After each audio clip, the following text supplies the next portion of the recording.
السلام عليكم ورحمة الله وبركاته. عدناها كسوغي وناك أديقو آن أدبكو لدقمينين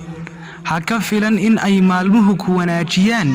هدي آند أديقو إس وناجينين ما جرتو مالين وناك سناني سايه أهو ميد كده ذلك أدكانشاها وحا أي نفتيسو جعشاهي مروال بنا تشدا كور انت آنو طلابو قادين si degan u samee wax waliba oo aad rabto inaad samayso oo ogow waxa ay kaaga baahan tahay koor inta aanad ku dhaqaaqin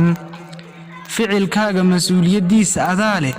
waana kolba dhanka aad u kaxayso murugada micnaheedu ma aha qalafsanaan iyo nolosha oo adag balse murugada micnaheega dhabta ahi waa in mar uun laga soo dhamaanayo wassalaamu calaykum waraxmatullaahi tacaala wabarakaatuh.